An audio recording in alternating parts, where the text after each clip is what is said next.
the aperture field, a place for seeing clearly and thinking about what matters. This is Carrie Lamotte, contemplating the written work We've Been Here Before on empathy, recurrence, and what we seem to forget. I've been spending serious time lately considering the role of empathy and emotional intelligence in the world today.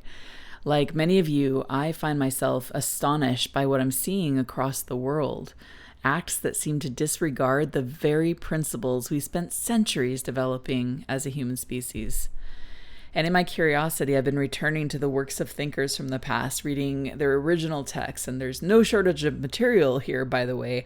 Everything from Adam Smith's The Theory of Moral Sentiments to more modern works like Dr. Henry Cloud's Integrity, and of course, Emotional Intelligence by Daniel Goleman. And as I'm following this thread, I keep discovering something interesting. Not only are these thinkers describing similar underlying dynamics through their different unique lenses, but we've been in fact circling these ideas for thousands of years. Empathy is not a new concept. It's something continually rediscovered, reinterpreted, and renamed.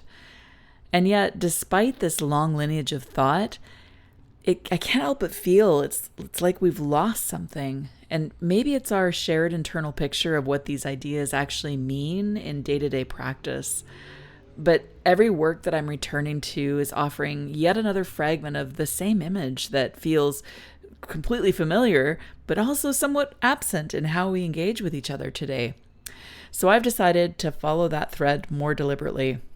This series is an attempt to kind of put together the connections across centuries of thought and tradition, to revisit texts and ideas that have in many cases been reduced to just sound bites or dismissed as outdated, and see if something maybe essential has been left behind in the process. Some of the authors I'll be exploring might be surprising to you, as often what they're remembered for today captures only a fraction of what they were actually trying to articulate.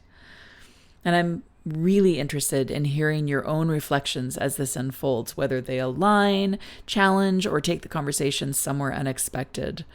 And so with that, consider this an open exploration into the deeper question of how we perceive, relate to, and make sense of one another individually, collectively, and within this increasingly complex world. What I can't yet reconcile is why something so persistent keeps getting lost. And I suspect this is where we need to go next. This has been The Aperture Field. You can find the written version of this piece and other notes on Substack at The Aperture Field. And if you'd like to explore these ideas more deeply, there's a companion podcast where I go further into the patterns behind the work. Thanks for listening, and see you soon. Music by Pavel Bakirov.